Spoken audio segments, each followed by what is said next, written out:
¿Qué?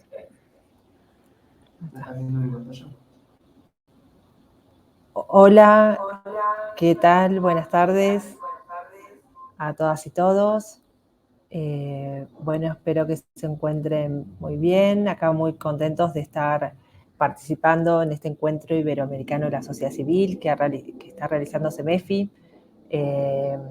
Nosotros estamos acá, digamos, estamos ahora en México, pero estamos basados en Argentina y somos representantes de una organización de la sociedad civil que está en Argentina, México y Colombia, que se llama Civic House, que justamente lo que hace es tratar con temas de tecnología e impacto social.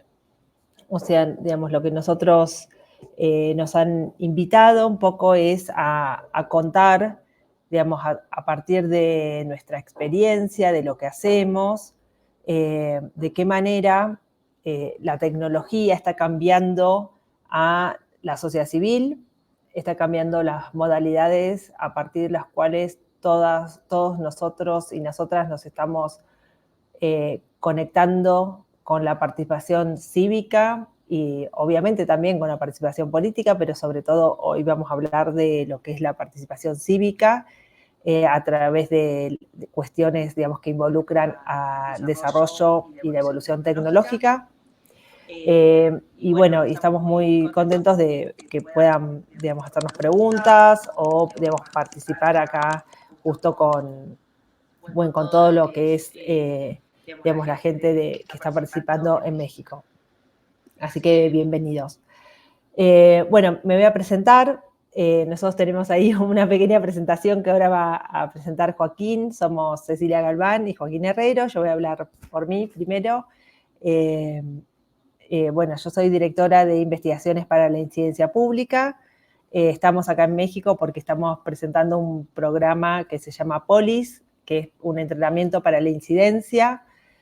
O sea que, bueno, estamos muy enfocados en lo que es el advocacy y, digamos, el impacto que la sociedad civil pueda tener, digamos, en sus misiones. Así que acá, digamos, nuestros credenciales y lo dejo a Joaquín para que se presente. Hola, ¿qué tal?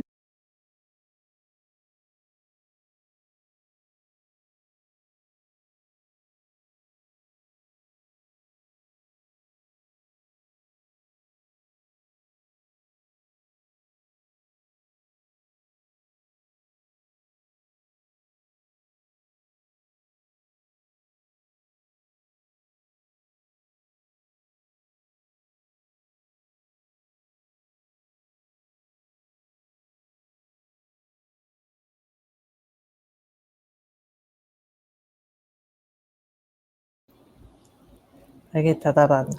Bueno, ¿por qué hablamos de tecnología? ¿No? Y por qué para nosotros es muy importante, que es como nuestra primer concepto, digamos, en lo que es Civic House. Acá, digamos, digamos, hay una frase de un filósofo, digamos, argentino, que se llamó, bueno, que era Mario Bunge, que él en un estudio dice, bueno, esta frase, ¿no? La voy a leer, si la industria moderna fuera hija solo de la tecnología y esta se hubiese entendido como una ciencia aplicada, solo como una ciencia aplicada, entonces la revolución industrial habría empezado en París, la ciudad de la luz, y no en el sombrío Manchester, ¿no? A mí me encanta, digamos, es un texto que habla sobre, digamos, qué es lo que impactó en la sociedad industrial, si fue más la técnica y la tecnología o si fue la ciencia, ¿no? Los institutos de científicos, donde se genera mucho conocimiento. Y él lo que encuentra es que justamente es el sombrío Manchester el que dispara una serie de transformaciones que se empiezan a tornar inevitables, ¿no? Y que no estaba en la cuna del conocimiento esto. Esto estaba en un taller de un artesano que experimentando probaba cómo podía hacer una máquina de tejer más eficiente y no había pasado por la universidad y generó cambios tecnológicos que fueron, bueno, digamos, transformadores de organizaciones organizaciones de cómo la sociedad se organizó, ¿no? Del mundo del trabajo, después, digamos, ese mundo del trabajo había cambiado, cómo se formaron los partidos políticos con los obreros, bueno, todo eso aparece no en lugares donde se pensaba, dice Mario Bunge, sino en ese lugar donde se actuaba, donde se trataban de solucionar problemas. La tecnología, así como un generador de soluciones inmediatas, ¿no? Decir, bueno, necesito cruzar un puente, bueno, cruzar un río, bueno, voy a hacer un puente, bueno, primero desarrollo algo que me permite lograr un objetivo. Así entendemos nosotros la tecnología y también capturamos y comprendemos que la tecnología ha tenido en el último tiempo un impacto, digamos, tremendo en lo que es esto que nosotros decimos, de qué manera participamos. ¿Participamos para qué? Para incidir, para cambiar nuestro entorno más cercano, un entorno puede ser local, un entorno nacional, ¿no? Hay agendas transnacionales, por supuesto, pero la tecnología cívica aplicada a la participación cívica, entonces está ligada a dos grandes cuestiones. Por un lado, el crecimiento de la participación en línea, o sea, es esto que nos conectamos en plataformas y vivimos prácticamente nuestra vida a través de plataformas, y también un papel de la tecnología cívica, que después vamos a ver un poquito a continuación. Y por otro lado, el impacto, ¿no? La tecnología cívica, esto de tener que usar tecnología para canalizar, para potenciar mi mensaje, termina impactando dentro de las organizaciones de la sociedad civil. Entonces vamos a hacer algunas reflexiones al inicio, después vamos a tener una parte, digamos, con Joaquín nos dividimos esto, una cuestión más, conceptual y, de ordenar el mundo de la tecnología y la participación ciudadana, y por otro lado, casos prácticos que nos va a dar Joaquín, para que podamos discutir. Entonces, una de las preguntas que teníamos, no sé si ustedes la ven acá en las encuestas, era que, digamos, si ustedes dentro de sus organizaciones usan tecnología. No sé si alguno puede compartir algo sobre eso.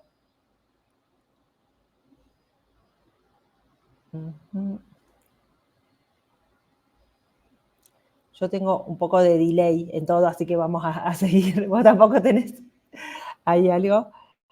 Bueno, a ver, encuesta. Esperen que queríamos saber si alguien se considera, acá dice tu organización, hay una encuesta, tu organización usa tecnología, todavía no están respondiendo, pero bueno, cuando puedan, vayan respondiendo.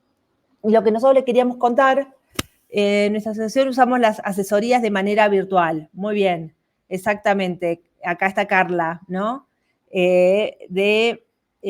Bueno, Carla, espectacular, digamos, asesorías de manera virtual, o sea, incorporaron una forma de comunicación, digamos, para achicar la distancia, ¿no? Algo que es vital en lo que es la participación ciudadana, bueno, cortar, digamos, el trayecto entre el usuario, ¿no? Y el que ofrece un servicio, en este caso una asesoría. Nosotros encontramos en lo que es la tercera ola de democratización, tres tipos de organizaciones de la sociedad civil. La primera generación de organizaciones de la sociedad civil fueron aquellas instituciones que surgieron al calor de las transiciones democráticas, ¿no? La preocupación obviamente estaba, digamos, mayormente son los derechos humanos, la calidad democrática, y era una sociedad civil tal vez un poco elitista en algún punto, donde, bueno, había una agenda de académicos o de personas preocupadas por esta agenda de la transición, por mejorar las instituciones, que no tenía una base social o no necesitaba de un apoyo o de un número, es decir, no tenía la misión, digamos, movilizatoria. En esa instancia, posiblemente, digamos, la política tenía más esa pata de movilización o de llevar adelante, juntar, digamos, los intereses ciudadanos. Pero estas instituciones sí que eran de control, ¿no? Que trataban de controlar a la nueva dirigencia democrática. Bueno, no estaba, no, digamos, no la atraviesa la tecnología, justamente, porque es previa a esta situación. Después tenemos una segunda generación de organizaciones que estas sí están, digamos, más ligadas a cuestiones, digamos, problemas sociales, ¿no? Que tienen que ver con lo que fueron las reformas de mercado en América Latina y se vinculan más que nada para, digamos, reducir la pobreza, para tratar temas, digamos, de salud. O sea, la cuestión social emerge en América Latina con esta, digamos, este cruce que se da entre democracias y poco bienestar, ¿no? Este malestar de la democracia que va por ese lado.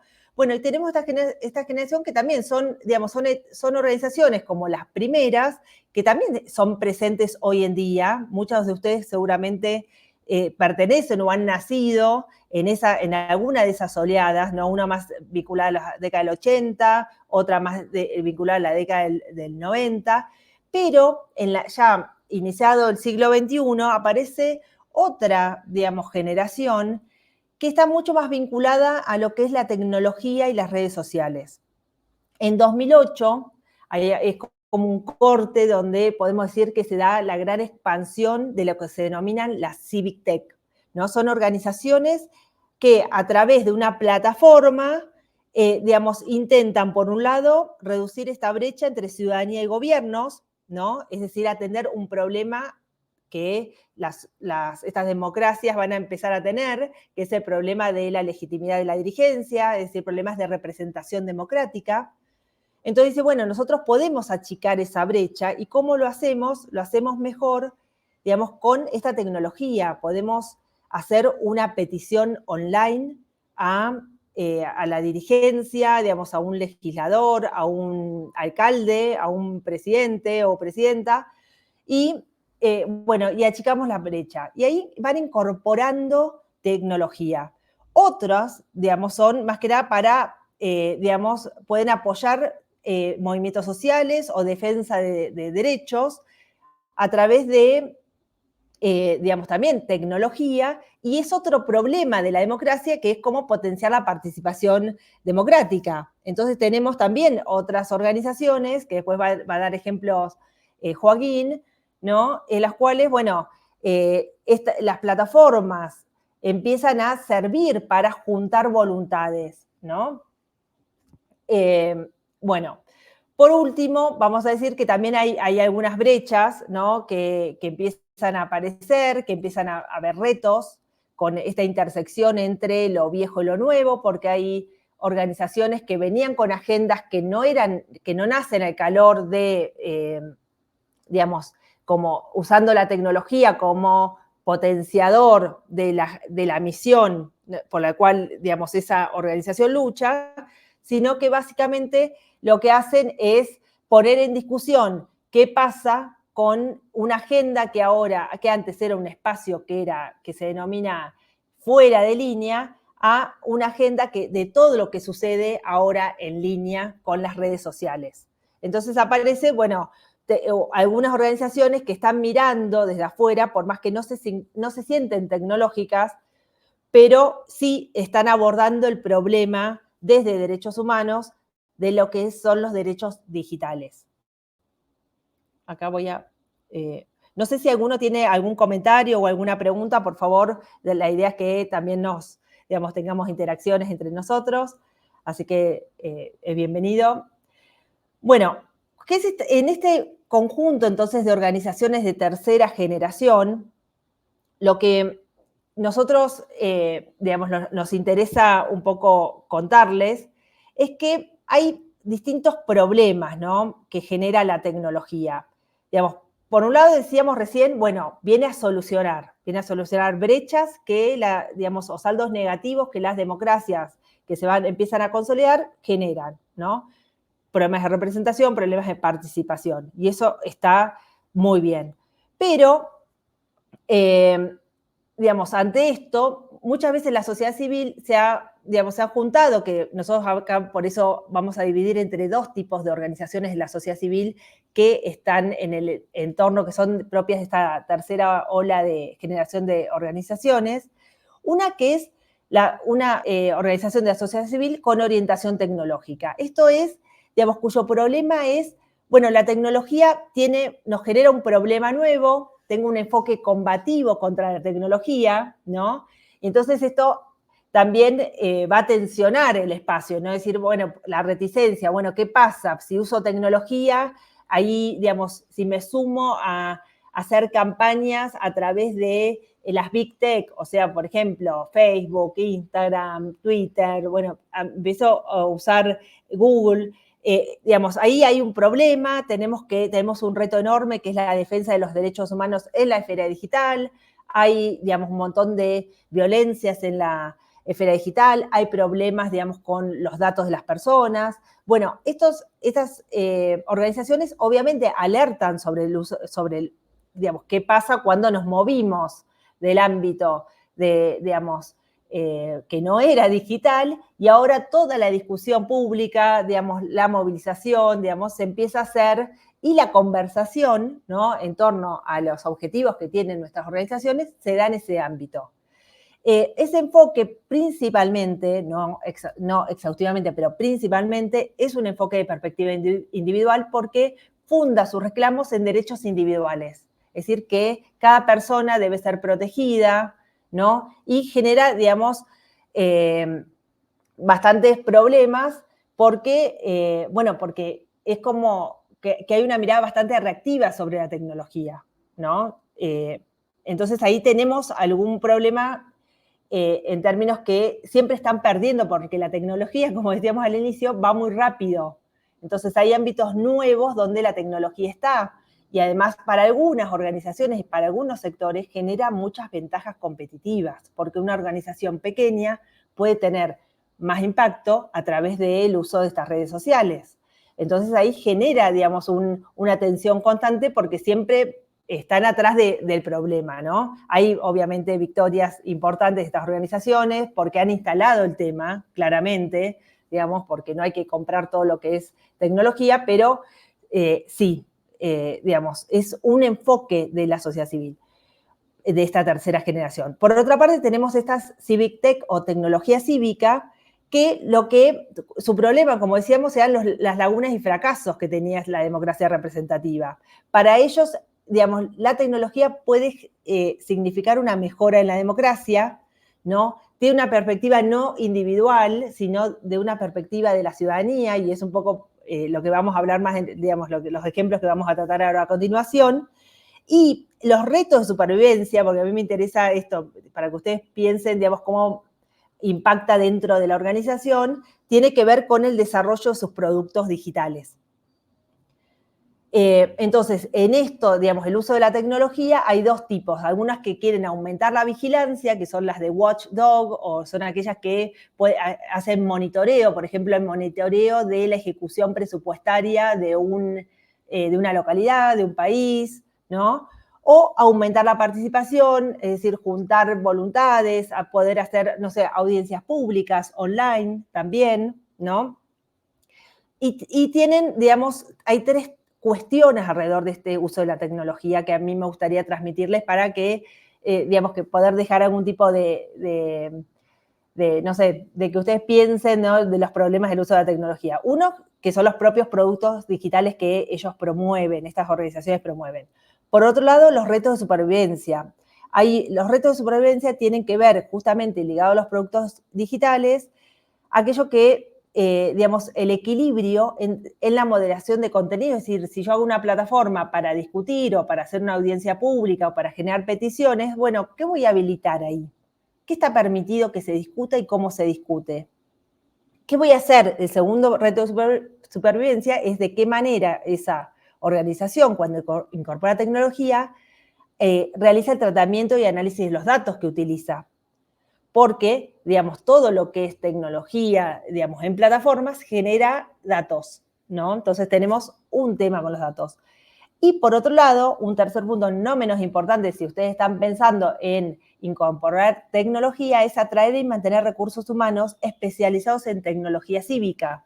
Es decir, eso no es muy fácil. ¿Por qué? Porque nosotros estamos, desde la sociedad civil, compitiendo con recursos humanos que tienen formación tecnológica, con empresas que pagan mucho mejor, entonces generan mayor atracción para este tipo de personas, y todavía nosotros no tenemos, capaz que no tenemos los recursos para competir y atraer estos recursos humanos. Por último, en términos de organización interna, tenemos nuevas funciones. Cuando empezamos a usar una plataforma, incorporar un chatbot, incorporar algunas, esto, por ejemplo, como decían recién, audiencias virtuales. Bueno, vamos a tener nuevas funciones en la organización interna, vamos a tener programadores, responsables de campaña, usuarios, competidores. Va a empezar a transformarse nuestra organización y tenemos que estar alertas de eso. Tenemos que planificar cómo la tecnología va a modificar la forma de mi organización. Cuando hablamos brevemente, porque así pasamos a lo más sustantivo que les va a dar Joaquín o les va a contar, los productos digitales de las plataformas. Cuando hablamos de una plataforma, ¿no?, cívica, o la incorporación dentro de una organización que empiece a incorporar productos, ¿no?, digitales, tenemos tecnología de control de contenidos, es decir, si vamos a usar sistemas automatizados, le hace algoritmos o no, para el control de los contenidos, es decir, aquello que se conversa en mi plataforma. Sí, qué tecnología voy a desarrollar para compartir peticiones a través de las redes sociales, porque muchas veces, mi propia plataforma no la van a visitar demasiado, entonces después la tengo que, postear o linkear a redes sociales. Y también la tecnología para mejorar, el compromiso, es decir, el retener ahí la conversación, que son recomendaciones personalizadas o segmentación, y el análisis de datos. O sea, y esto es importante porque si nosotros nos lanzamos a pensar, productos digitales dentro de lo que son nuestras organizaciones, vamos a tener que lidiar con todo esto. Entonces, por eso decíamos que es importante pensar en los recursos que también tenemos. Acá voy a nombrar solamente 2 retos de supervivencia y voy terminando. Tenemos un contexto, ¿no?, donde se dan esta incorporación de plataformas. Uno que no está regulado, que las plataformas no hay leyes en nuestro país que controlen, qué sucede en las redes sociales. Entonces, ahí, donde está el contexto autorregulado, bueno, la organización, sería, nuestro rol interno es controlar las peticiones, evitar la politización de la plataforma, ¿no?, generar neutralidad, o sea, estar muy atentos a que eso no se convierta, no se contamine políticamente de alguna manera, para decirlo de una manera. Cuando el contexto está regulado, muchas veces tenemos que ver si la normativa no es adversa a lo que nosotros, a la libertad de expresión, o si censura algunas de las cuestiones que nosotros en realidad queremos promover. Hay un ejemplo de esto, por ejemplo, es en Brasil, cuando se sanciona la ley de protección de datos personales, regula obviamente a la sociedad civil igual que a las empresas de plataformas como Facebook, por ejemplo, y condicionaba muchísimo. Por ejemplo, era una organización de peticiones que, los menores de 18 años no podían hacer más peticiones cuando, hay una convención de derechos del niño que dice que está, que es sujeto de derechos y que además tiene el derecho a ser oído. Entonces empieza a mezclar, algunas cuestiones de control, de protección de datos que se dan para empresas, y después se le aplica a las organizaciones de sociedad civil de manera adversa, acallando voces o monitoreando aquello que está pasando en ese, aquello que pretende esa plataforma.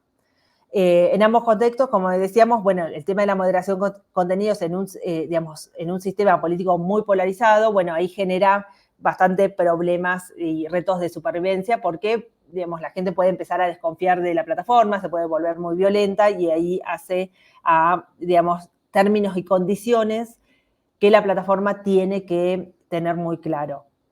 En segundo lugar, esto de la protección de datos, ¿no? Incluir herramientas para proteger a las minorías, es decir, anonimización, que las minorías puedan expresarse, ¿no? Si hay un contexto autorregulado, y si hay mucha regulación, bueno, también que no haya normas demasiado estrictas para que no, digamos, imposibilite la libertad de expresión y algunos sectores. Y en ambos contextos cumplir normas estrictas de protección contra las violaciones de seguridad de los datos, ¿no? Eso es fundamental porque si nuestra plataforma, nuestro producto digital tiene una filtración de datos, bueno, es algo muy peligroso para aquellos que participan y obviamente, en definitiva, también para la organización.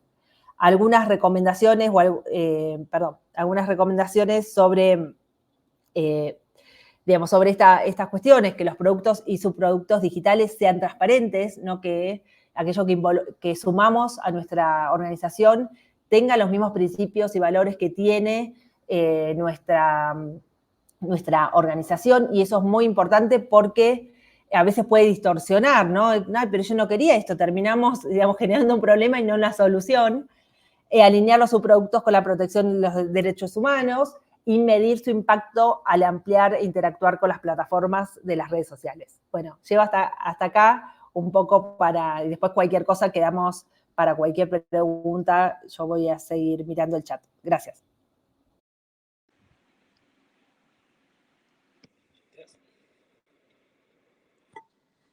¿Qué tengo que hacer yo? Mutearte. Sí, pero no me hace caso. Ahí estamos. Muy bien. Bueno, ahora la idea de esta parte de la presentación que habíamos pensado con Cecilia es que puedan en unos breves minutos llevarse quizás un paquete, un paso a paso de cómo empezar a incorporar estas herramientas digitales que estamos conversando en sus estrategias de incidencia a nivel organización. Para eso vamos a hablar de 3 tipos de tecnologías que se diferencian muy claramente y que nosotros desde Civic Compass, que como les mencionaba Cecilia, es la unidad de conocimiento e investigación de Civic House, desde esta organización hemos logrado caracterizar estos tipos de tecnologías y parte de nuestro trabajo es trabajar con organizaciones de la sociedad civil para que puedan empezar a implementarlas eh, para así poder potenciar los alcances de su organización. ¿Cómo? Bueno, de 3 formas. En primer lugar, optimizando procesos internos. En segundo lugar, escalando el impacto de los productos. Y en tercer lugar, escalando el impacto de las campañas públicas que tienen sus organizaciones. Esos van a ser los 3 ejes que vamos a tratar ahora, ¿sí? Primero, la optimización de procesos internos. En segundo lugar, escalar el impacto de los productos e investigaciones de sus organizaciones. Y en tercer lugar, escalar el impacto de sus campañas públicas. Vamos a empezar respecto de cómo optimizar procesos internos. Yo creo que esta presentación va subiendo quizás un poco, esta parte de la presentación va subiendo un poco la complejidad a medida que va pasando. Esta parte va a estar más dirigida a organizaciones que quizás todavía no han empezado a hacer uso de ninguna herramienta tecnológica. En este sentido, traerles la tranquilidad de que existen cientos o incluso miles de aplicaciones que pueden ayudar a la gestión de sus proyectos. Y esto es muy importante, pero la solución no es usar todas, ¿sí? Nunca vamos a tener el tiempo ni el dinero para contratar a todas, entonces es importante identificar las necesidades de nuestra organización, ¿sí? En este sentido, solo algunos disparadores como para que ustedes puedan pensarlo luego. Yo creo que la implementación de herramientas tecnológicas no se puede hacer un paso a paso general, sino que es quizás el paso a paso que se puede hacer es de caracterización de necesidades de herramientas. La primera que les queríamos sugerir es en torno a la comunicación interna, ¿cierto? Muchas veces nos hemos encontrado con organizaciones que no logran salir de WhatsApp o de un Messenger, y eso es un problema, porque si bien son plataformas de comunicación muy eficientes y eficaces, no están diseñadas para la comunicación dentro de una organización, y eso tiene serios limitantes a la hora de expandir los alcances de nuestro trabajo. Entonces, un ejemplo que les puede ayudar con eso es el uso de Slack. En segundo lugar, otra necesidad que ustedes podrían llegar a identificar es la de gestión de proyectos. Si ustedes al llevar adelante un proyecto se encuentran con que no tienen claro qué responsabilidades tiene cada uno de los miembros de su organización, cuáles son los plazos, para cuándo tiene que terminar la etapa de uno para empezar la etapa del otro, les recomendamos ahí el uso de Asana y Pipedrive, que eso les permite proyectizar muy bien y a la vez asignar responsabilidades en tiempo y forma. Y por último, el uso de CRMs o Customer Relationship Managers es muy importante, ya que les permite mantener un contacto constante con su público. Yo imagino que muchas de las organizaciones o de las personas que encontraron, que les interesó esta conversación, ya están usando algunas de estas plataformas, pero no queríamos dejar de mencionarlo porque es importante y a lo largo de nuestro tiempo trabajando tecnología y organizaciones de sociedad civil, nos hemos encontrado con que muchas no hacen uso de todas estas herramientas que están disponibles y verdaderamente permiten escalar muchísimo el impacto de las organizaciones y hacer sus procesos internos mucho más eficientes y eficaces. En segundo lugar, vamos a hablar un poco respecto de escalar el impacto de nuestros productos e investigaciones. Y esta primera parte de este como subítem tiene que ver con la automatización de procesos. La tecnología ha desarrollado un conjunto enorme también de herramientas que nos permiten a nosotros hacer uso de ellas para que nuestro trabajo sea más simple, más rápido. Y esto, el otro día justo estaba teniendo una conversación y me decían, bueno, Joaquín, pero me va a robar el trabajo si lo hago todo con, no sé, inteligencia artificial. Y ahí es importante que se acuerden de que no, que lo importante del uso de tecnología tiene que ver con hacer valer nuestro tiempo y... Ah, bien, gracias. Tiene que ver con hacer valer nuestro tiempo y si quizás antes usábamos 8 horas por semana para hacer una tarea que termina siendo repetitiva, poder hacer uso de ese tiempo para otra cosa. Y ahora les vamos a contar un poco cómo se puede empezar a pensar esta automatización de productos. Lo primero que es importante considerar es que la tecnología, y esto creo que ya lo saben, no es una hada madrina, no es que simplemente se le puede pedir y hace, sino que es una herramienta para optimizar procesos. Y para optimizar procesos, primero tenemos que tener en claro nuestro proceso. Lo que yo siempre recomiendo en este sentido es empezar haciendo un diagrama de flujos de nuestro proceso, ¿no? De la información que nosotros utilizamos para nuestros procesos. Y esta imagen que les puse aquí a la derecha del texto en amarillo es simplemente un ejemplo, ¿no?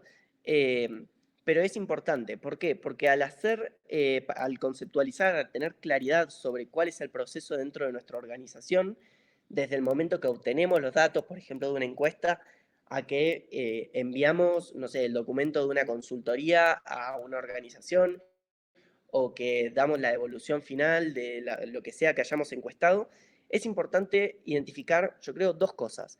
La primera es tareas repetitivas realizadas por personas que demandan tiempo, ¿cierto? Entonces, en este sentido, un ejemplo de esto sería, por ejemplo, si nosotros estamos haciendo una encuesta sobre cómo organizaciones de la sociedad civil intentan incidir en políticas públicas y nosotros sabemos que se pueden identificar situaciones a las cuales se le puede hacer un conjunto prescrito de recomendaciones, es importante identificar en ese proceso que quizás la asignación de estas recomendaciones a los distintos datos que tenemos de la encuesta se podría automatizar. Otro segundo punto es las tareas relacionadas al análisis de la información. Si nosotros somos una organización que tiene muchísimos datos de los usuarios que firman sus campañas, de sus donantes, de sus interacciones en redes sociales, todos los análisis de, por ejemplo, sentimiento en contenido en redes sociales o información cuantitativa respecto de, no sé, análisis estadístico de respuestas de una encuesta, todas estas cosas se pueden hacer automáticamente y algunas de las herramientas que ustedes podrían usar, que implican, por supuesto, un poco al menos de código, y en ese sentido es importante lo que mencionaba Cecilia respecto de poder captar capital humano que incluya, que cuente con estas herramientas. Algunas son, por ejemplo, Python, R o Anvil, ¿no? Que esto yo creo de la parte de escalar el impacto de nuestros productos es quizás la parte más difícil porque requiere justamente de conocimientos medios o altos sobre código, ¿no?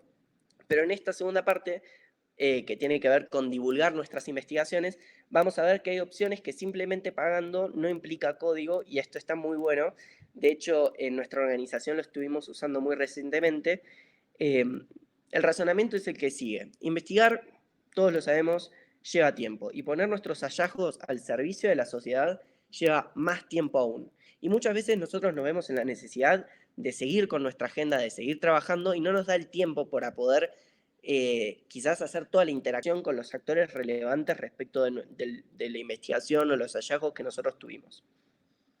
Yo les quería traer una herramienta en particular que es de inteligencia artificial y que solamente con subir el archivo de nuestra investigación con los hallazgos a esta herramienta, la inteligencia artificial puede estudiarlo y rápidamente tener conversaciones con cientos de usuarios interesados en los hallazgos de nuestra investigación y poder tener un ida y vuelta informado con respuestas a preguntas complejas con muchísima claridad.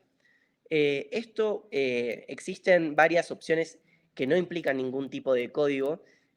Un ejemplo de eso es, por ejemplo, Chatbase o la API de OpenAI, que funcionan muy bien y que permiten, como les decía, simplemente cargar el archivo de nuestra investigación y esto crea una inteligencia artificial experta en los temas que nosotros trabajamos.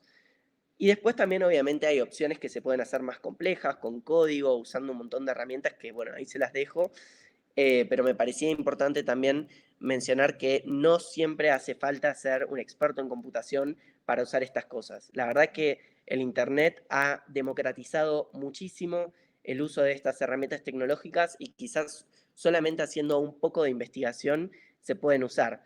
Si les sirve de algún tipo de certeza, yo estudié ciencia política y estoy haciendo uso en mi día a día de este tipo de herramientas, entonces los invito y las invito a encarar quizás esa barrera psicológica que muchas veces existe respecto de la tecnología y evaluar cómo podemos seguir usándola para escalar el impacto de nuestra organización, ¿cierto?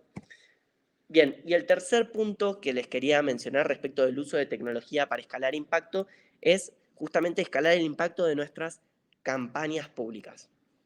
En este sentido, Cecilia hoy les mencionaba un poco, existen tecnologías que han puesto justamente, ¿no?, la computación, la tecnología de más alto grado al servicio del impacto social.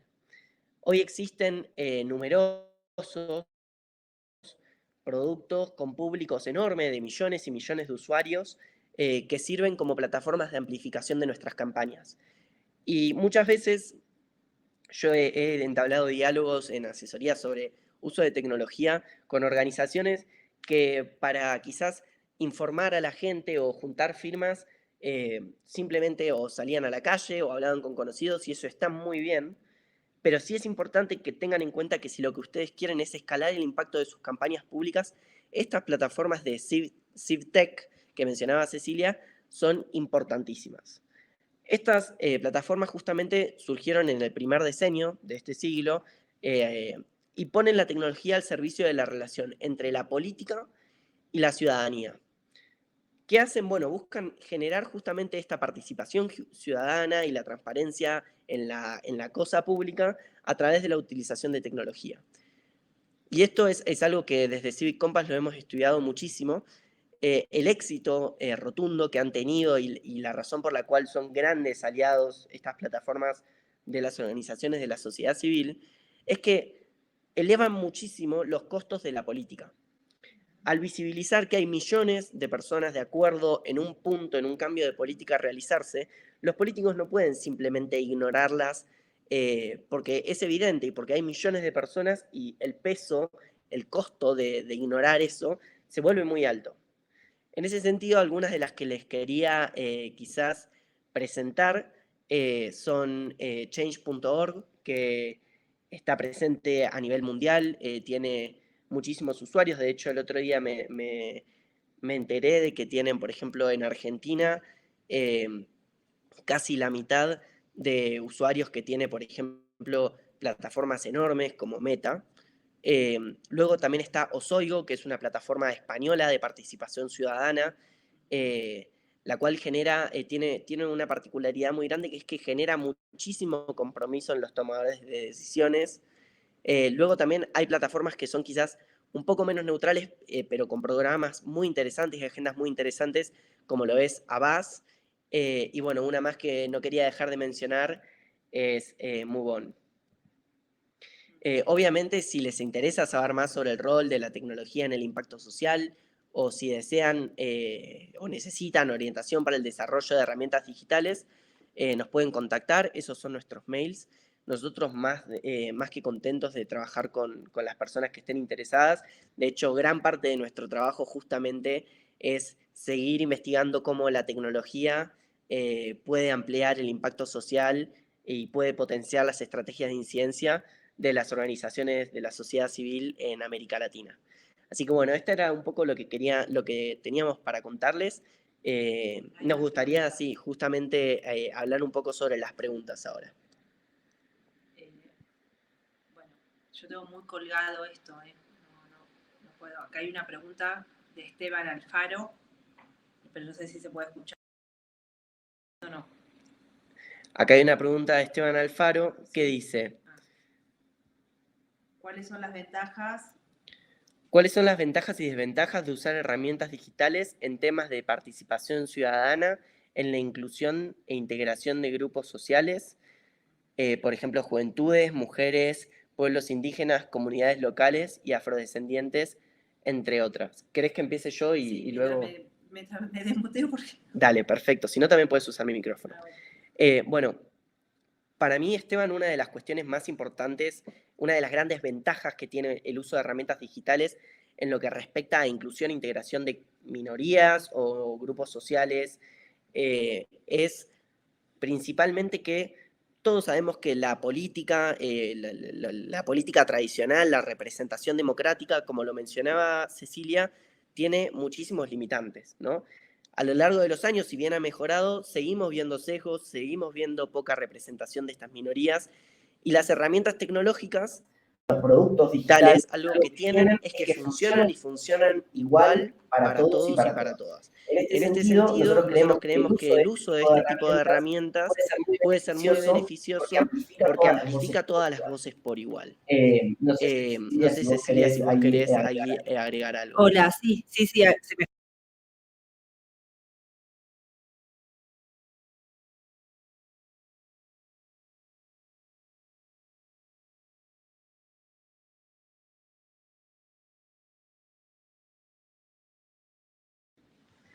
A ver, ahí se escucha mejor. ¿A mí sí me escuchan?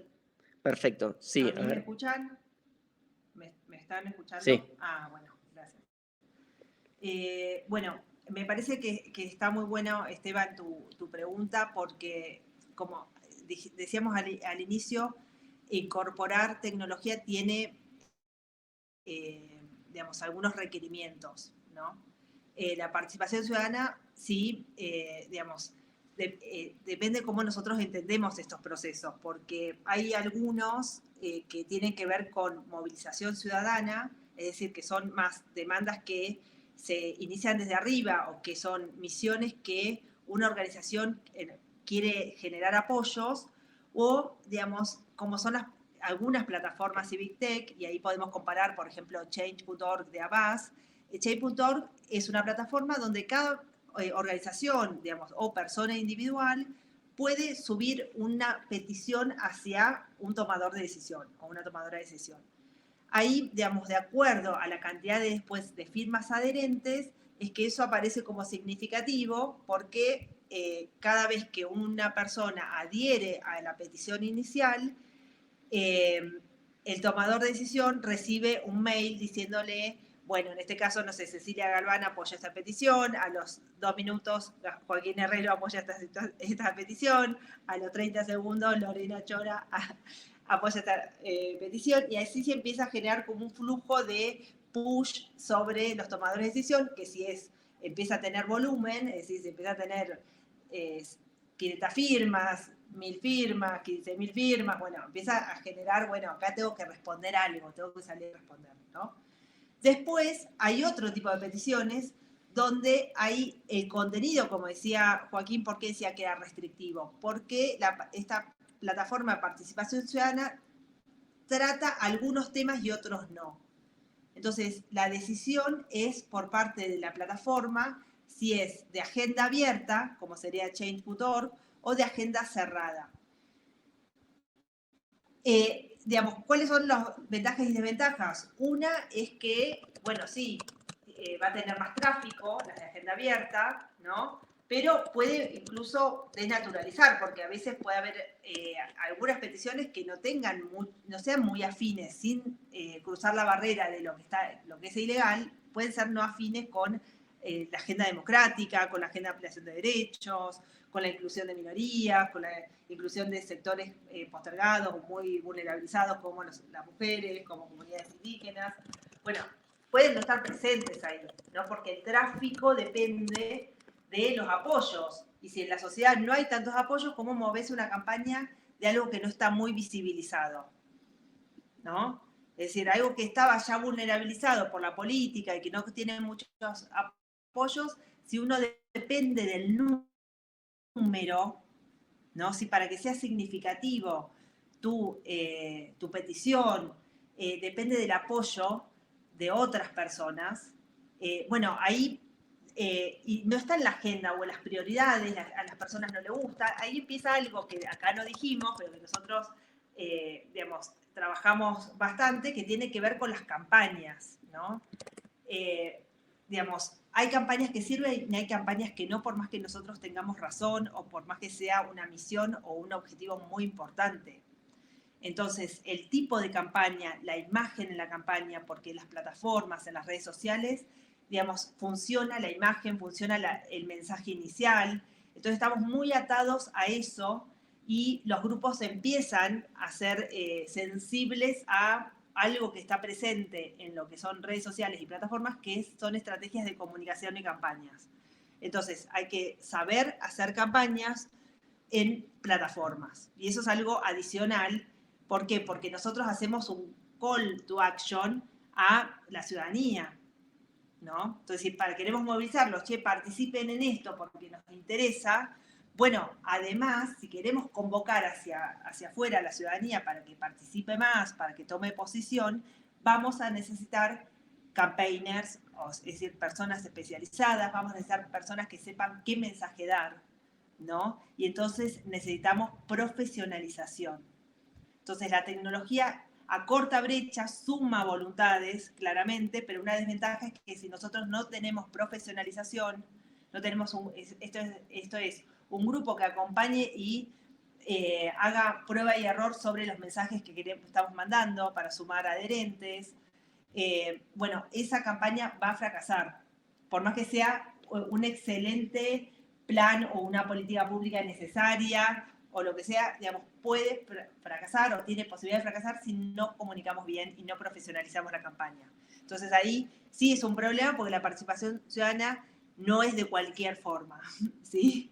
Así que bueno, eso un poco. Ahí Fernanda nos está preguntando cómo puede llegar este tipo de tecnologías en comunidades indígenas. Y luego también Esteban Alfaro nos pregunta no solo a las comunidades indígenas, sino también a la población que tiene acceso limitado o nulo a las tecnologías o herramientas digitales. Bueno, son dos grandes preguntas. Yo creo que una de las ventajas que tiene justamente la tecnología es que es absolutamente flexible, ¿sí? Si bien hay justamente un montón de herramientas que requieren sí o sí de Internet, también hay un montón que no lo requieren para absolutamente nada. Y de hecho, la mayoría de las que yo mencionaba, por ejemplo, sobre automatización de procesos, no requieren Internet, pero hay otras que sí. Entonces también a la hora de elegir justamente entre este conjunto enorme de herramientas que existen disponibles hoy por hoy, es muy importante también no solo entender cuáles son nuestras necesidades, sino también cuáles son nuestras limitaciones. Limitaciones pueden ser falta de acceso constante a Internet, puede ser falta de conocimiento sobre, no sé, desarrollo de programación. Lo que les quiero transmitir es que esto no es un limitante, ¿sí? Existen herramientas que se pueden utilizar, existen herramientas para todas las circunstancias, y lo interesante es quizás el transcurso o la travesía que implica identificar esas herramientas que sí las podemos llegar a usar en nuestras organizaciones e identificar esas herramientas que justamente se adaptan a las circunstancias específicas, como pueden ser circunstancias específicas de una comunidad indígena que o no tiene acceso recurrente a Internet, o cuál fuera la limitación que se pueden estar encontrando. Justamente, es un poco lo que les mencionaba hoy, ¿cierto? La tecnología no es una madrina, no se le puede pedir absolutamente cualquier cosa, pero sí, por suerte, tenemos cientos, miles de herramientas disponibles que al identificar cómo se adaptan a nuestras necesidades y a nuestras limitaciones, sí podemos usarlas fácilmente. Sí, yo ahí también quería agregar, porque me hizo acordar lo que estaba diciendo Joaquín, me disparó, digamos, una experiencia de hace unos años. Había un grupo dedicado, digamos, una organización de la sociedad civil en Argentina dedicada a la expansión de los derechos sexuales y reproductivos. Digamos, se le había ocurrido, dijo, bueno, los jóvenes, las jóvenes están en Internet, usan plataformas todo el tiempo, creemos una app, o sea, una aplicación sobre, digamos, que tenga información sobre los derechos y que tenga, digamos, les permita educarse en términos de educación sexual integral, ¿no? Bueno, y resultó un fracaso, ¿por qué? Porque los jóvenes están en Internet, pero no querían una aplicación extra para, digamos, para usar o para formarse o tener capacitaciones o tener, digamos, sensibilización sobre derechos sexuales y reproductivos. O sea, no era el medio, porque ellos ya están saturados. Entonces, tal vez, justamente a través de las propias plataformas que ellos ya usaban, bueno, que les llegaran mensajes, que, bueno, pero no agregarle otra plataforma donde no se iban a encontrar con sus pares, porque la lógica de las juventudes en general es que me subo a una aplicación porque ahí están mis pares y puedo interactuar. O sea, no les interesaba, digamos, meterse en una aplicación donde, digamos, no había ningún rol de networking, de relacionamiento con nadie. Entonces, la idea es buena, sí, los jóvenes usan tecnología, pero ¿por qué yo les voy a dar yo les voy a proporcionar, voy a crear desde mi organización una aplicación en la cual ellos no van a ir a migrar esa aplicación? ¿Se entiende? Entonces, también hay que tener sentido de esto, de decir, bueno, ¿cómo se usa? Si no sabemos quién la va a usar, la idea puede ser mala, pero puede ser que no haga match con la población objetivo, porque la población objetivo tiene uso de la tecnología también y hay que ver cómo la usa. Sí. Sí, completamente. Ahí nos quedan poquitos minutos. Quería responder a la pregunta que nos está haciendo Atenas, que es, ¿podrían dar ejemplos de esas herramientas que no requieren conexión a Internet? Yo creo que un poco en línea con lo que decía hoy más temprano Fernanda Mendoza, que preguntaba cómo puede llegar este tipo de comunidades, de herramientas a comunidades indígenas, y lo que agregaba Esteban, que dice no solo a comunidades indígenas, sino a población con acceso limitado o nulo de tecnologías. Yo creo que siempre los ejemplos dependen de qué se está buscando, qué herramienta de tecnología se está buscando. Si es una herramienta de mensajería, por ejemplo, no van a ver, porque la mensajería requiere conexión. Ahora, hay herramientas desde súper simples a extremadamente sofisticadas que no requieren ningún tipo de conexión a Internet. Lo que pasa es que depende mucho para qué las quieran usar. Yo ahora les voy a dar dos ejemplos que a mí me parecen como extremadamente buenos. Una es una plataforma nueva que lanzó una compañía de software que se llama NVIDIA, NV corta o DV, como dicen algunos, D I latina A, que esta compañía se dedica al desarrollo de tecnologías de altísimo nivel y han desarrollado un sistema de creación de modelos large language models, es decir, modelos grandes de lenguaje, que básicamente lo que permite es entrenar inteligencias artificiales con contenidos sin acceso a Internet. Es decir, le cargamos un documento desde nuestra misma computadora a este programa que tenemos instalado en nuestra computadora y genera una inteligencia artificial que nos puede responder cualquier tipo de pregunta que nosotros tengamos. Entonces, por ejemplo, si nosotros tuviésemos una organización de la sociedad civil en una comunidad indígena que no tiene acceso a Internet y tenemos descargada toda la normativa provincial, estadual, nacional, sobre los temas que nosotros trabajamos, podríamos cargarle toda esta información a la inteligencia artificial de forma local, sin ningún tipo de acceso a Internet, y de repente tendríamos una especie de asistente legal que permitiría respondernos a algún tipo de consulta, que obviamente nunca va a ser un reemplazo a un abogado, pero para que se den idea de que estas cosas complejísimas sin acceso a Internet sirven y existen. Y otro ejemplo es cualquier aplicación de código, por ejemplo R, por ejemplo Python, que sirven muy bien para desarrollar aplicaciones en contexto local también, simplemente usando los documentos de una computadora. Entonces, bueno, estas herramientas son, por ejemplo, las que uso yo para analizar los datos que obtenemos de encuestas. Si encuestamos a 5.000 personas y es poco eficiente ponernos a mirar una por una los resultados y queremos más o menos un resumen, este tipo de aplicaciones nos permiten tener análisis estadísticos muy rápidamente, muy eficientemente y sin ningún tipo de acceso a Internet. De vuelta, ejemplos de herramientas digitales siempre va a depender del para qué. Siempre va a depender del para qué. Obviamente también... me escuchan más o menos, me parece. Sí, siempre... está prendido tu audio, Ceci. Ahí.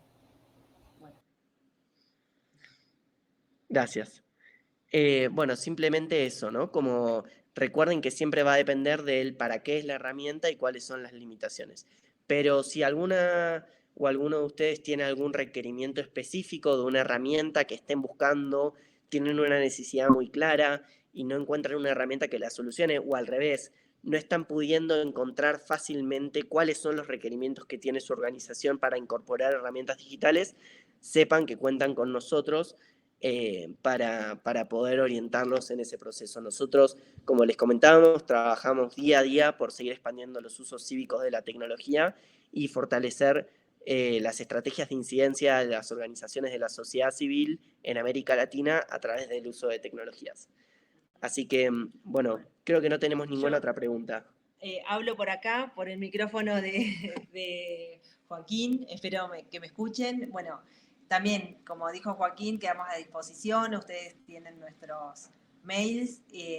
Bueno, la verdad un placer y poder seguir esta conversación, es muy corto, el equilibrio entre la información y aquello que pueda quedar como importante, espero que haya servido para todos y todas. Gracias. Muchísimas gracias a todos por venir.